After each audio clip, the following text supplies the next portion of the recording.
It's your boy Mike, welcome back to another Dragon Ball Gekishin Squadra video. The creator program gave us the character spotlight, and I thought that they were going to give us this during the creator showdown, but no, I was wrong.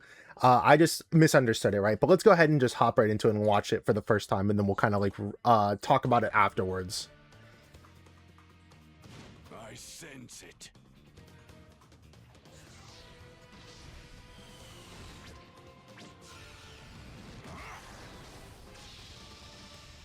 Allow me to demonstrate how outclassed you are. Nothing but wasteful movements. You can't defeat me like that! That all you can muster? This might end up being a pretty good warm-up. This is a Super Saiyan God. A Divine Guardian who supports his team by drawing attention on the front lines. Red Fury gains buffs by increasing Red Fury. Hitting enemies with rush attacks and skills increases Fury, which then increases over time while not in combat. When maxed out buffs to self are applied and skill cooldowns are reduced, while buffed gradually recover armor as well. Rush attack and energy blaze attack damage increases if you have armor. Nope. Hold on one second. Alright, I'm not sure why that froze. Sorry about that. Prominence blow. Charge forward in a set direction. Apply steel attack to hit Divine Zone. Unleashes energy, pulling in several enemies several times. Final wave has a stronger pull. Red bind shot. Blast enemies. Applies immobile to enemies on hit.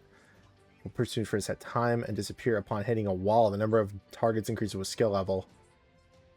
Rush or God Shine attack works can be discovered by enemies while attacking. At level 3 extends to an entire stage, excluding inaccessible areas. Okay. So now let me go ahead and just mute it, and then we'll kind of like talk about it. So let's go ahead and just go back to the beginning. A Divine Guardian who supports his team by drawing enemy attention to the front lines, raises your Red Fury in battle, create attack openings, and seize victory. Red Fury gains buffs by increasing your Red Fury, and that's the gauge right there. Hitting enemy heroes with rush attacks and skills, excluding super attacks, increases your Fury, which then decreases over time while not in combat. When maxed out, buffs to self are activated and skill cooldowns are reduced. While buffed, gradually recover armor and applies cooldown reduction to yourself. Also, while buffed, Fury will no longer increase, and the power up ends if you take damage from enemy heroes or when Fury reaches 0. Ends if you take damage from enemy heroes. Really? Does it show us when he gets hit? When that happens, though?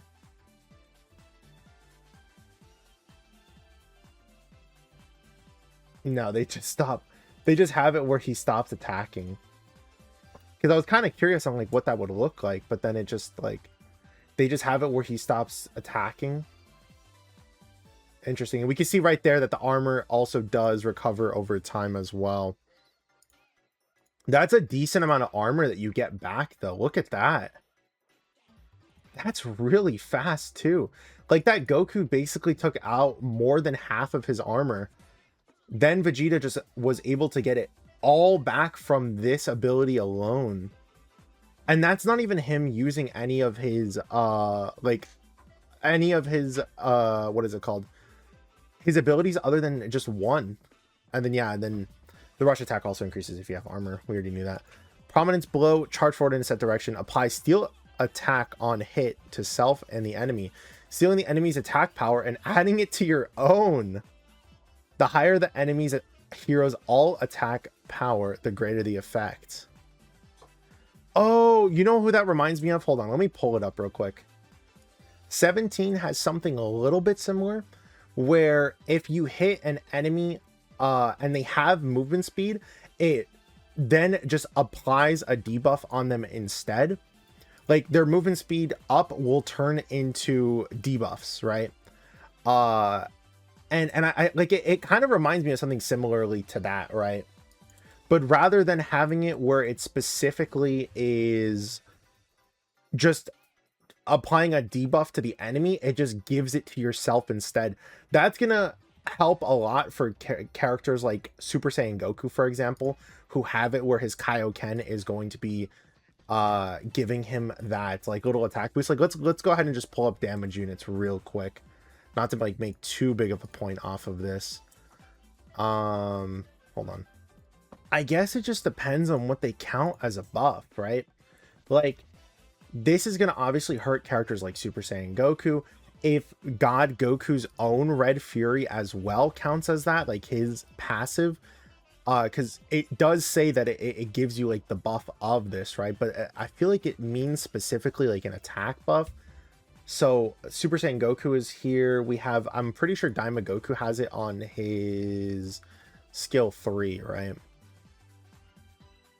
No, it's just defense. Who else would this buff? Or who else would he be stealing buffs from?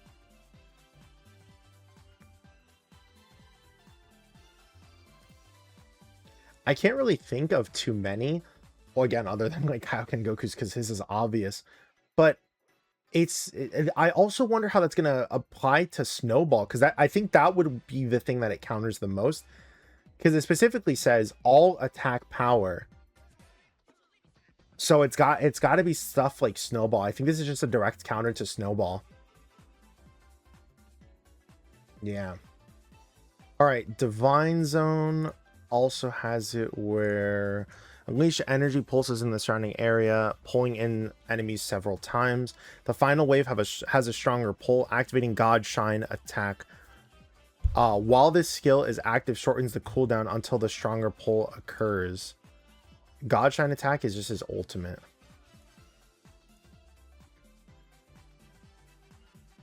And I'm assuming that's what the ultimate was, right? Yeah, no, that's his, it's showing us what it looks like when you pair it with the God Shine attack.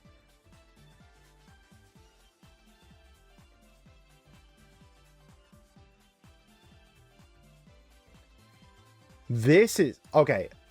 I think that this guy is going to be pretty crazy. Like I at first glance, I think, because on top of that, they also showed us during their creator showdown, right? Like there was they had it where some of the people there were using God Vegeta as well. But you have to remember that at the end of the day, those guys don't play it as much as of course me and you do. But like having it where a skill 2 is pulling in enemies, like I don't know if I would, it's definitely not on the same like level as Bardock's Wrath, for example, that is pulling in like that. But having it where you can pair your skill 2 with skill 3 as well, make it where people are immobilized.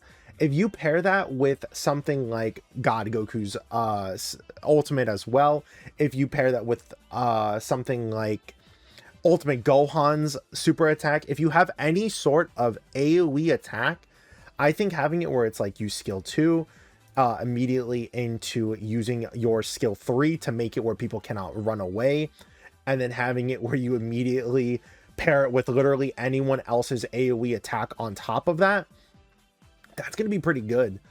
And to me, at least, the God Shine attack is kind of like,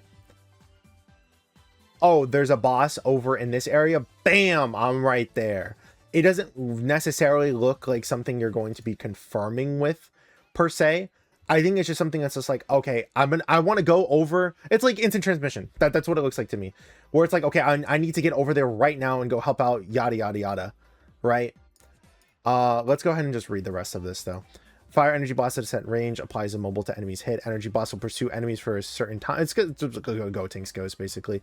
Disappear upon hitting a wall. The number of possible targets increases with level. God Shine attack. I wonder how many, like they only show us it hitting 2 people as well. I wonder how many hits if you can hit 4 people at once when it is maxed out.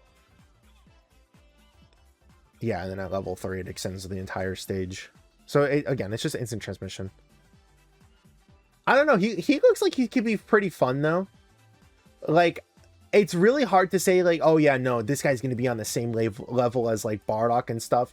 But I think he definitely has the kit and the utility to be able to to probably be like on the better side of tanks, especially just his Red Fury. Like again, I think that on like first glance that this doesn't look like an insane thing, and we'll obviously have to see like to what extent the cooldowns are going to look like for like the reduction and all that. But just from this showcase alone, we could see he gains a lot of his shield back.